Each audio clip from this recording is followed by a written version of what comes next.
Boa noite, companheiros. Esse é o programa número 834 e hoje eu vou estar apresentando com o companheiro Dimitri. Sou o Camilo Duarte e o grande ponto de hoje vai ser a reforma administrativa. Quer dizer, os servidores se mobilizam contra a reforma de Bolsonaro e o ataque da terceira via. Nossa pauta hoje está cheia de pontos de luta, cheia de pontos importantes, cheia de pontos que foram marcantes no dia e que a gente vai comentar aqui nesse momento e vai fazer a discussão ponto a ponto sobre os pontos mais marcantes. O primeiro ponto que eu acredito que foi um dos mais marcantes do momento foi a demissão do Alexandre Garcia. Ele foi demitido da CNN após defender o tratamento precoce. Quer dizer, ele foi demitido, perdeu o emprego, após expor uma opinião diferente da opinião da empresa onde trabalhava. O que é mais interessante nisso é que na nota onde chega a ser irônico, né? Na nota onde a CNN justifica a demissão do Alexandre Garcia, ela coloca que reforça seu compromisso com os fatos e a pluralidade de opiniões, pilares da democracia e do bom jornalismo. Quer dizer, a empresa tem uma posição totalmente fascista, totalmente antidemocrática, de total imposição da posição dela, algo assim dracônico em um nível absurdo.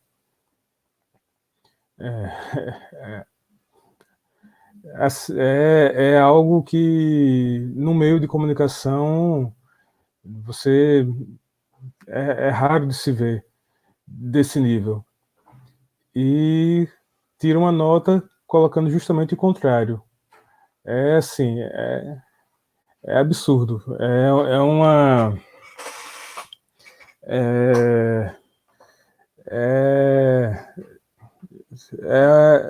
Uma ironia, eles tentam defender uma posição que distorce eles tentam passar uma posição que distorce totalmente da realidade, da posição real deles, do que eles realmente colocam, do que eles realmente defendem na prática. Mas essa não é a posição só deles, essa é a política oficial da direita em geral. Você vê, por exemplo, o prefeito de São Paulo, ele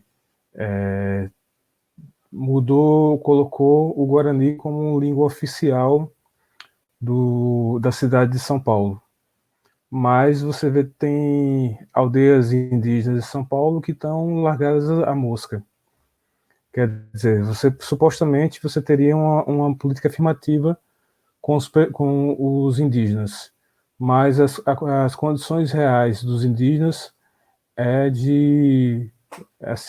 desesperadora. A mesma situação é essa. A burguesia vai lá e diz, olha, a gente respeita o direito de opinião, a gente respeita a liberdade de expressão, mas a situação real é, se você falar qualquer coisa que nós discordemos, a gente te censura, nós te calamos, nós te processamos, a gente faz de tudo para te amordaçar. Boa noite, companheiro Dimitri. Tudo bom? Se você puder comentar alguma coisa sobre a primeira pauta, ou puder continuar a nossa apresentação. Boa noite, companheiros. Fique à vontade. Tive problemas técnicos aqui e vamos dar sequência aí ao nosso programa. Agradeço o companheiro Camilo aí por ter continuado o programa, né? Então, companheiros, nós dando sequência, Camilo falou sobre a demissão do Alexandre Garcia, demitido do liberdade de opinião por expressar uma opinião diferente da posição do programa, né? Então, que pode parecer uma contradição, na verdade é um fato que aconteceu aí na CNN e que deve ser repudiado. Não concordamos com a opinião do Alexandre Garcia em relação ao tratamento precoce, mas é uma tentativa de censura. Isso porque a CNN se diz uma emissora que preza pela pluralidade e pela liberdade de expressão. Dando sequência à nossa pauta, o mercado financeiro eleva a projeção da inflação para 8,45% neste ano, né?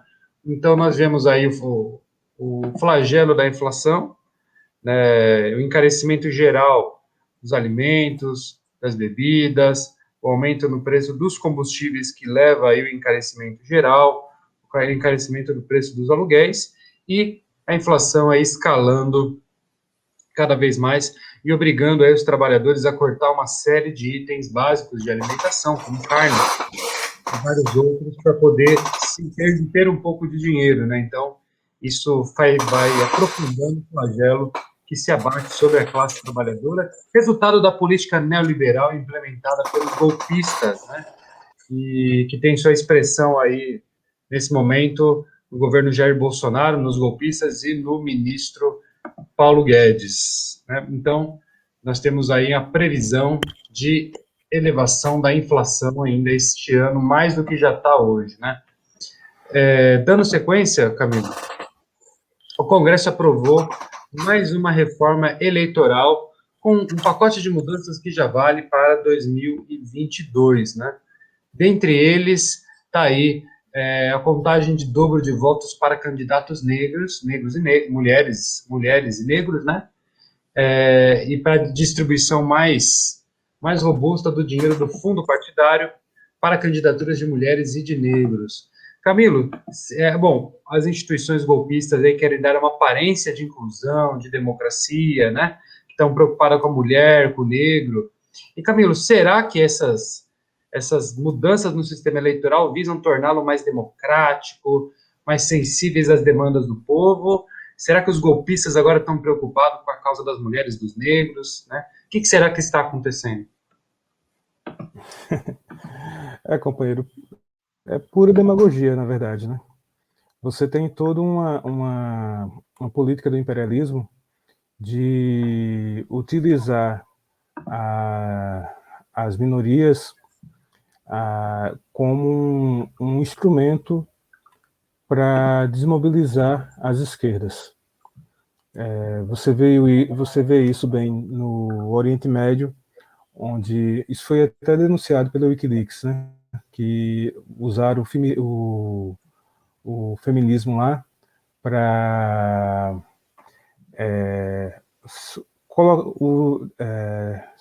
se colocar contra os movimentos que eram anti-imperialismo na região, inclusive o Talibã. E a gente vê isso aqui também.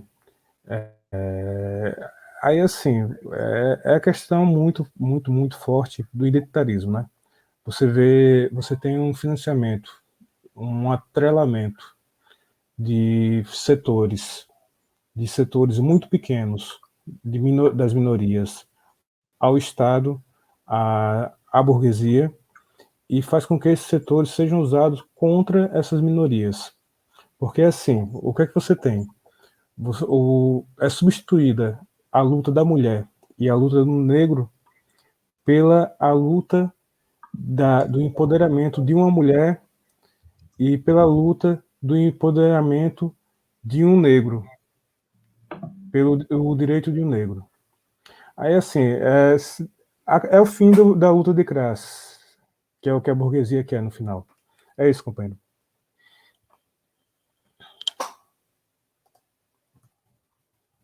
É isso, Camilo. Além de outras mudanças também, a data da posse de políticos que foram eleitos, passando do primeiro para de 1º de janeiro para 5 dia, para o 5º dia do mesmo mês, e para do presidente, no caso. Então, em vez de ser 1º de janeiro, o presidente vai tomar posse dia 5, e dia 6 os governadores, mas as mudanças não valerão para essa eleição, só para de 2026, com a posse em 2027, e também as mudanças do Congresso, elas atingem a fidelidade partidária. Então, se o partido concordar com a saída de um vereador, de um parlamentar, ele mesmo, então, não se receberá mais nenhuma punição, não será mais quebra de fidelidade, né? Então, isso também é um fator que foi aprovado nessa última reforma eleitoral, né, que os golpistas têm preparado aí. Só vale a pena destacar que a Simone Tebet, do MDB, é a que incluiu essa questão dos negros e mulheres, né? Então, o identitarismo mostrando para nós aí que o MDB, o partido golpista, está aí por trás, aí já assimilou essa ideologia do identitarismo que está sendo muito defendida por diversos setores da esquerda.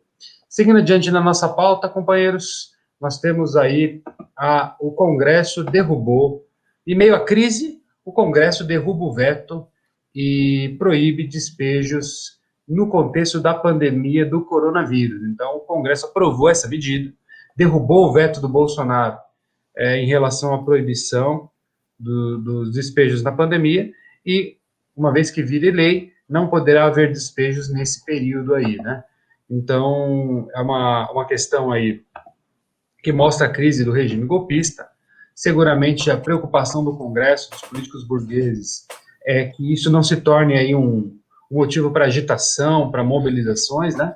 Então, eles resolveram fazer isso daí, manter a proibição, né, os despejos, com o objetivo de colocar panos quentes, de dar uma acalmada, falar, ó, você não vai ser jogado na rua enquanto tiver pandemia, mas depois que tiver pandemia você vai ser, né?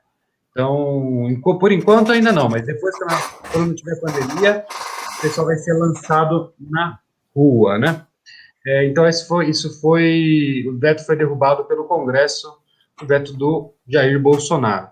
Dando sequência, companheiros, nós temos aqui mais uma situação que mostra o caminho do regime golpista, da política neoliberal. Nada não está tão ruim que não possa piorar, afirmou o presidente Jair Bolsonaro, né?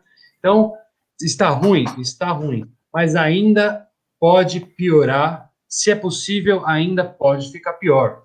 E o Paulo Guedes disse que um plano de 10 anos do governo está em privatizar a Eletrobras e o Banco do Brasil. Então, os golpistas aí, eles não descansam. O plano deles é entregar tudo para o capital financeiro, entregar as riquezas nacionais, patrimônio público nacional e as grandes estatais nacionais, dentre elas uma das mais importantes, se não a mais importante, é a Petrobras. Camilo, será que com a entrega de todas as riquezas nacionais, aí a economia brasileira vai melhorar? Olha, uma coisa que eu concordo com o Bolsonaro. Você vê, né? A esquerda, a gente tem que discordar da esquerda. Vez ou outra a gente concorda com o Bolsonaro. Isso é uma coisa que eu concordo com ele. Nada está tão ruim que não possa piorar. Realmente, se a gente deixar ele aí, pode piorar muito. Se o Dória assumir o poder, pode piorar e muito. Se a gente tiver outro governo, tipo Fernando Henrique Cardoso, pode piorar e muito. Porque o que Fernando Henrique Cardoso fez aqui, a quantidade de privatizações que foi feita, foi uma coisa absurda. Se fizerem isso nesse momento de fragilidade que a gente tem hoje, com o nível de... na época que Fernando Henrique Cardoso atacou a nossa economia, a gente tinha, sei lá, 25% de industrialização. Eu acho que hoje não chega nem a 11% do produto interno bruto. Quer dizer, hoje a gente está em uma situação muito mais sensível. Se a gente sofrer um ataque desse, nesse momento, a população vai sofrer muito mais. Quer dizer, pode piorar e muito. A população brasileira tem que lutar, e lutar muito, para que a gente não fique na mão dessa turma. outro governo neoliberal e a gente vai sofrer muito aqui. Essa é que é a realidade, companheiro. É isso, Camilo. É o golpe, a população está pagando caríssimo o golpe de Estado, né, as privatizações, os ataques aos direitos sociais e trabalhistas, né? Então, e o Bolsonaro, o Paulo Guedes, aí, o representante dos bancos, deixa claro que o objetivo é esse mesmo, entregar tudo, que o povo morra de fome e paciência, né? O importante é encher os bolsos dos capitalistas nacionais e internacionais, em particular do capital financeiro, né? Da qual o Guedes é um fidedigno representante. Continuando na nossa pauta, nós temos aí a crise que se expressa dentro do PSDB. A terceira via, né, o partido do PSDB é o partido que busca se credenciar como a terceira via, e há uma disputa interna entre diversos setores do PSDB para ver quem que vai ser o candidato da terceira via.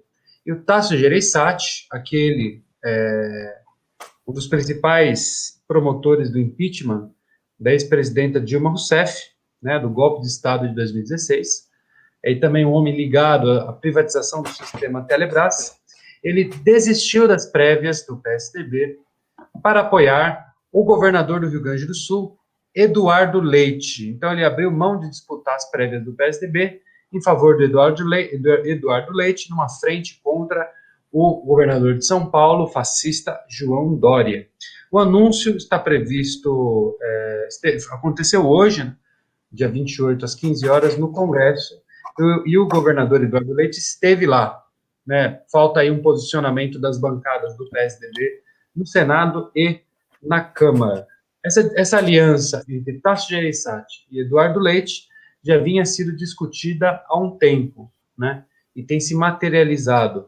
O Dória já tinha dito que o Tasso Gereissati teria abandonado a disputa interna dentro do PSDB. E houve uma má repercussão dessas falas do Dória, e aí ele pediu desculpas e voltou atrás, né? Então, a gente vê aí o panorama eleitoral se definindo aos poucos, né? A burguesia faz as suas manobras, a burguesia já aposta no impulsionamento da terceira via, a burguesia não quer, em hipótese nenhuma, o Lula, mas ela quer uma alternativa da direita tradicional ao Bolsonaro, uma alternativa que não seja tão contraditório, que não cause instabilidade, que seja um João Dória, um político fascista travestido de identitário e democrático. É isso que a burguesia está tentando impulsionar com essa manobra da terceira via. Camilo, será que com Eduardo Leite, assim, vai ser um governo mais democrático, com mais respeito às mulheres, respeito aos homossexuais, respeito aos negros, né? Afinal de contas, ele até se declarou gay, né? Assim, então, será que se o Eduardo Leite ganhar a disputa contra o Dória, será, assim, uma nova fase para o nosso país? Olha, o Bolso gay não vai ter muita diferença nesse sentido, não. É interessante isso aí, porque isso demonstra uma coisa. Demonstra que com a última manifestação do Bolsonaro, do dia a última manifestação, que ele colocou 125 mil pessoas em São Paulo, uma parte da burguesia tendeu a ter mais apoio a Bolsonaro, porque essa saída do Tasso Gereissati, do Palio e esse apoio a Eduardo Leite é isso. A candidatura do Eduardo Leite ela é uma candidatura que ela é mais próxima da candidatura do Bolsonaro. Ela, como candidatura, ela se expressa mais próxima da candidatura do Bolsonaro. E, dependendo da situação, ela pode ser uma candidatura que apoia até a candidatura do Bolsonaro. Aí, assim, você vê que isso uma parte da burguesia que antes estava mais indecisa para onde ia, se deslocou ao Bolsonaro. A situação não tá boa, não. Tá piorando pra gente, na verdade.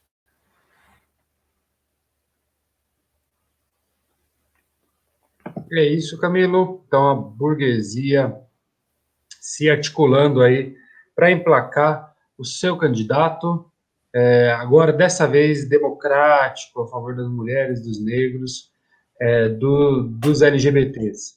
Faço um convite para os companheiros que estão nos assistindo para se tornarem-se membros da Causa Operária TV, contribuir com o nosso canal, contribuir com o financiamento de uma imprensa independente, revolucionária, que denuncia todos os ataques aos direitos da população, que se engaja no combate ao fascismo, uma imprensa que intervém na luta de classes, em defesa dos trabalhadores, em defesa das suas reivindicações fundamentais. Então, um convite para todos se tornarem membros e assinarem, tornarem-se membros assinantes do nosso canal. Há vários planos de assinatura e todos eles você ajuda a gente a ter os recursos necessários para levar adiante essa luta tão central, que é a luta pela construção de uma imprensa operária independente e revolucionária, que defenda os trabalhadores 24 horas por dia, né?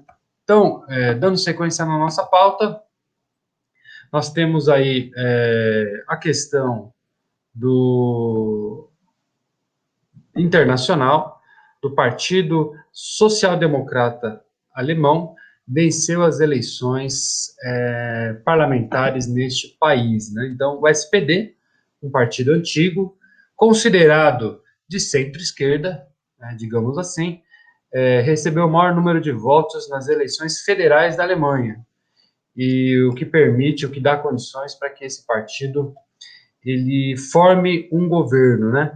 A maioria dos votos do Partido Social Democrata foi estreito em relação à União Democrática Cristã, partido da direita tradicional alemã, da direita neoliberal, partido conservador da chanceler Angela Merkel, que está no poder aí há mais de 15 anos, né?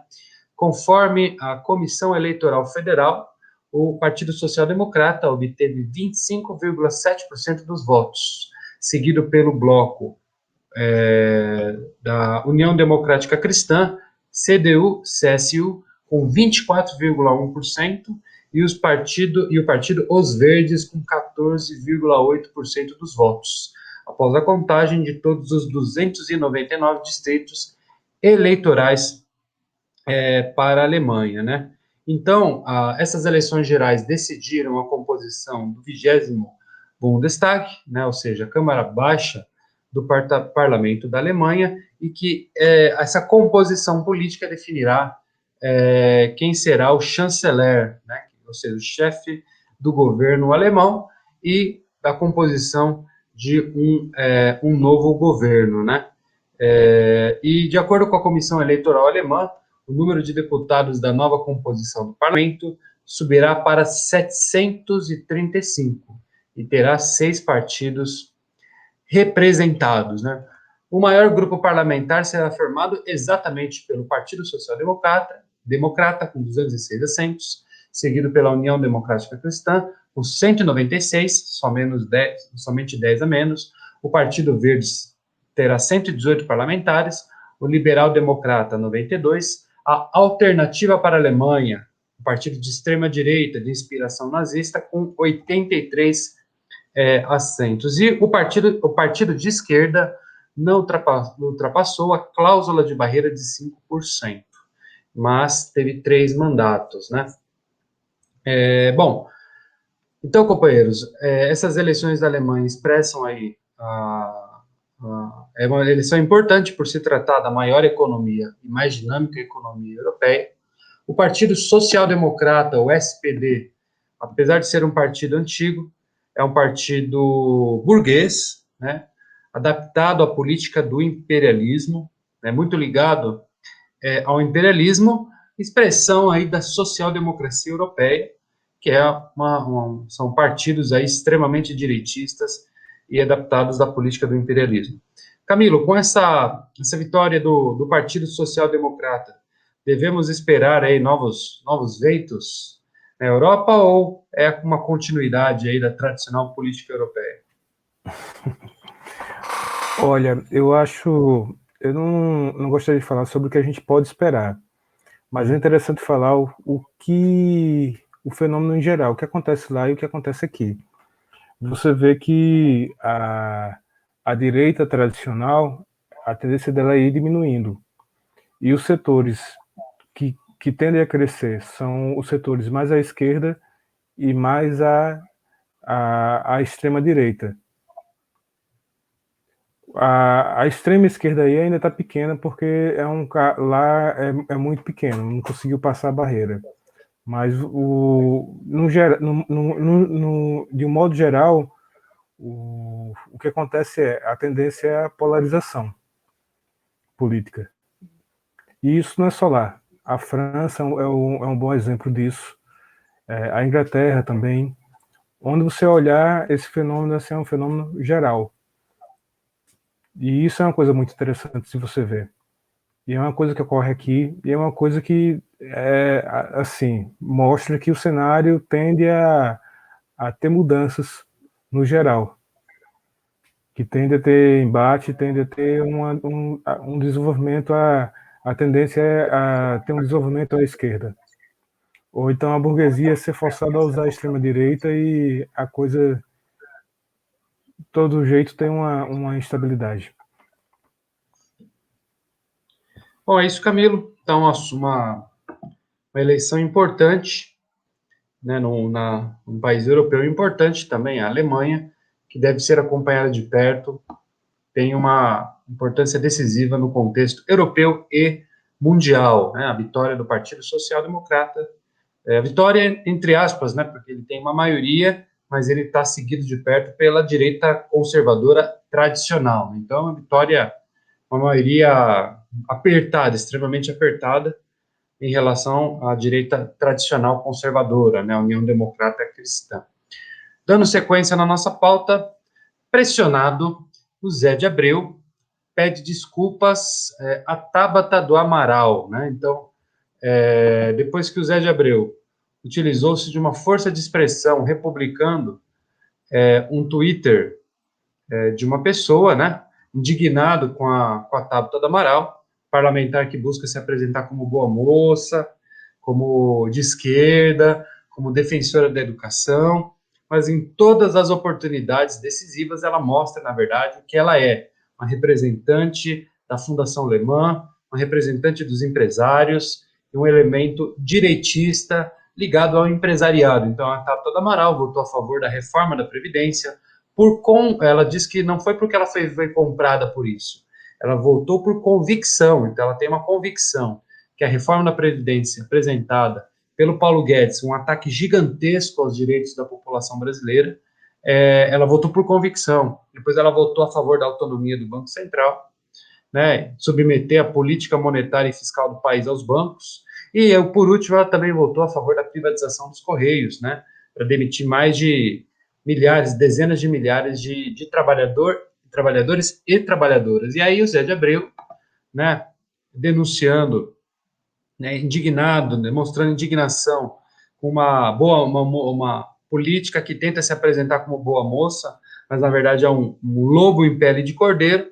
Ele usa uma força de expressão, que é evidentemente uma força de expressão, e aí a imprensa capitalista cai matando em cima dele, a esquerda pequeno-burguesa, como uma correia de transmissão da burguesia, cai matando em cima dele.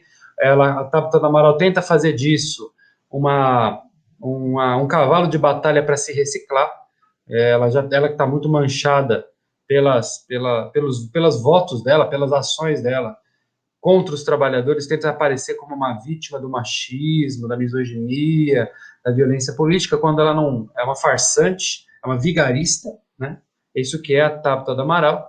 E aí o Zé de Abreu, pressionado pela Folha, pela imprensa capitalista, pela esquerda pequeno burguesa e pela direita, que querem reciclar a Tabata, pede desculpas e disse que ele errou e deve fazer uma autocrítica, né? E o que é um absurdo, né? Ele expressou a indignação não com a Tabata do Amaral como pessoa, mas como uma parlamentar que se coloca como de esquerda, mas defende todos os ataques neoliberais contra os direitos dos trabalhadores. Então, essa é a situação do Zé de Abreu, voltando atrás. Camilo, o Zé de Abreu, será que o Zé de Abreu errou ao se referir a Tabata? Será que a Tabata ela é uma vítima do machismo da sociedade, da misoginia? Será que tem algum motivo para os trabalhadores repudiarem a Tabata do Amaral? Olha só, se eu fosse me manifestar no lugar dele, eu não ia propor esmurrar ela. Eu ia propor assim, mas assim, no geral, com fascista, e ela é uma fascista, não tem diálogo, entendeu? Você tem que impor uma organização. E assim, se eu fosse me retratar com ele, eu ia me retratar de uma forma diferente. Eu ia dizer, olha, com fascista não tem diálogo. Tinha que as massas proporem uma coisa mais adequada. Não sei, na França usaram guilhotina, na Alemanha usaram cordas. Eu não sei o que no Brasil a população vai querer usar, entendeu? Teria que ver com a população que ela quer usar no Brasil, na Tábua do Amaral. Na França foi guilhotina, na Revolução Francesa, né? No Mussolini usaram cordas, enforcaram o pessoal lá, né? Eu não sei o que a população aqui do Brasil, os trabalhadores do Brasil, iam querer usar na Tabata. Aí, assim, teria que ver. Aí, se eu fosse me retratar, eu ia me colocar nesses termos. Mas, assim, uma coisa é certa: com fascista, não tem que ter acordo, não tem que ter retratação, tem que ser. É, é, tem que ser, tem que ser bem simples e direto. Não tem que ter acordo, não tem que ter meio termo, não tem que ter nada. Tem que ser totalmente contrário a essa política, tem que ter repúdio, tem que se organizar contra. Eu acho que atacar o indivíduo em si é uma coisa que é ineficaz. Por exemplo, você dizer, vou matar Bolsonaro, é ineficaz. O Bolsonaro é uma figura. Ele não expressa ele não é uma política em si. Você mata ele, aparece outro no lugar. Mas assim, se os trabalhadores estão lá zangados e querem cuidar pegam o Bolsonaro e querem cuidar dele, a forma que eles querem cuidar também, eles podem ficarem à vontade. É como eu falei. Na França, os revolucionários lá usaram guilhotina e mais da metade da aristocracia, mais 60 mil aristocratas. Na, na, o Mussolini foi enforcado, lá dependurado. Aí, assim, eu não sei o que seria um bom termo, um bom destino para Tabata do Amaral e para o Bolsonaro. É isso, companheiro. É isso, Camilo. É um absurdo. Agora, a Tabata do Amaral, a favor da reforma da Previdência, a favor da autonomia do Banco Central, votou pela privatização dos Correios, defende todos os ataques à economia, aos direitos dos trabalhadores. Agora ela se torna vítima do machismo e uma heroína, uma paladina da luta das mulheres. É uma farsa que a imprensa capitalista tenta fabricar, né? E que a esquerda pequeno-burguesa, para variar, se torna uma correia de transmissão. Mas é uma farsa. Ninguém tem que manifestar carinho, amor, carinho e bem-querer para uma representante da Fundação Alemã ligada a capital financeiro e que vota pelo esfolamento e pela retirada de direitos da classe trabalhadora, né? Então, está muito certo, Zé de Abreu. Se ela não quer ser xingada, ser repudiada, não vote pela reforma da Previdência, não vote pela privatização dos Correios e não vote a favor dos ataques aos direitos dos trabalhadores. Dando sequência na nossa pauta, nós temos aí duas notícias internacionais. Os Estados Unidos deportam mais de 200 crianças, entre elas 30 brasileiras, para o Haiti. Então, o democrático Joe Biden, democrático, representante aí das mulheres, dos negros, LGBT, né, deportou ao menos 212 crianças para o Haiti. Entre elas, 30 crianças brasileiras, filhas de pais haitianos. e 182 adolescentes, crianças chilenas, né? Então, o Joe Biden, né, o imperialismo democrático, identitário, né, ele não quis saber se o governo brasileiro é um lambe-botas dele. Ele simplesmente pegou 212 crianças, dentre elas 30 crianças brasileiras, e mandou para o Haiti, deportou para o Haiti. Né? Isso demonstra para nós o que é o imperialismo que se coloca como democrático, o imperialismo que se coloca como defensor dos direitos humanos, defensor da democracia, mas não tem democracia para essas 30 crianças brasileiras jogadas aí, atiradas no Haiti, sem mais e nem menos, né? Isso demonstra aí o que é a política dos Estados Unidos, do imperialismo, a política identitária para o negro, né? Que o Haiti é negro, os haitianos são negros, né? Então é isso, é você jogar o pessoal no Haiti, é você destruir o Haiti, você ocupar militarmente o Haiti, você explorar a população haitiana, esfolando essa população, e aí os que tentam ir para os Estados Unidos buscando uma melhor condição de vida, eles deportam e deportam as crianças, e demonstrando aí o que é o imperialismo, né? E nós temos outra notícia internacional, que a pandemia causa a maior queda na expectativa de vida desde a Segunda Guerra Mundial.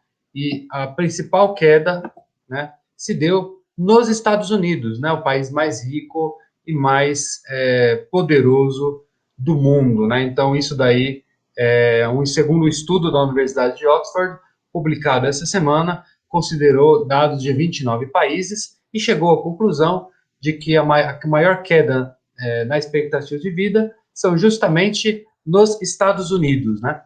Então, isso é uma notícia importante para a gente ver a decadência da economia, da sociedade, do coração do capitalismo mundial, que são os Estados Unidos, né? Camilo, você quer comentar para nós essa notícia do Haiti e dos Estados Unidos?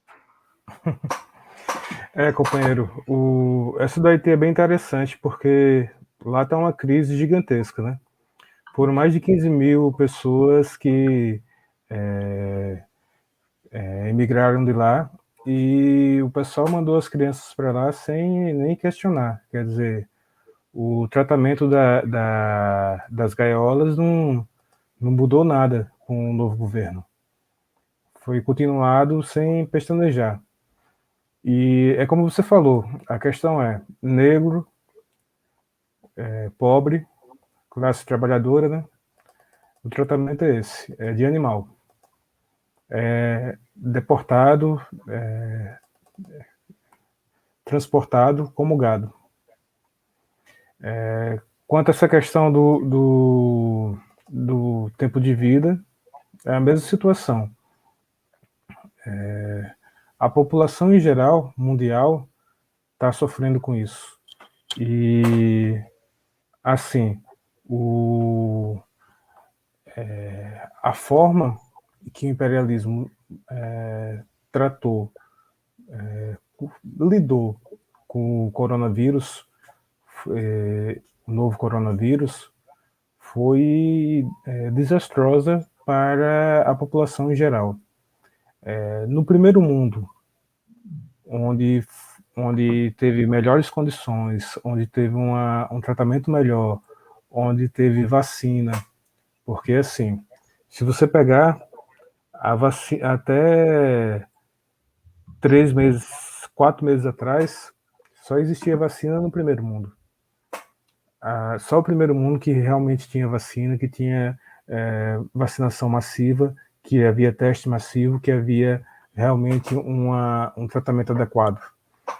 E mesmo assim, mesmo nesses lugares, por exemplo, Estados Unidos, houve uma redução da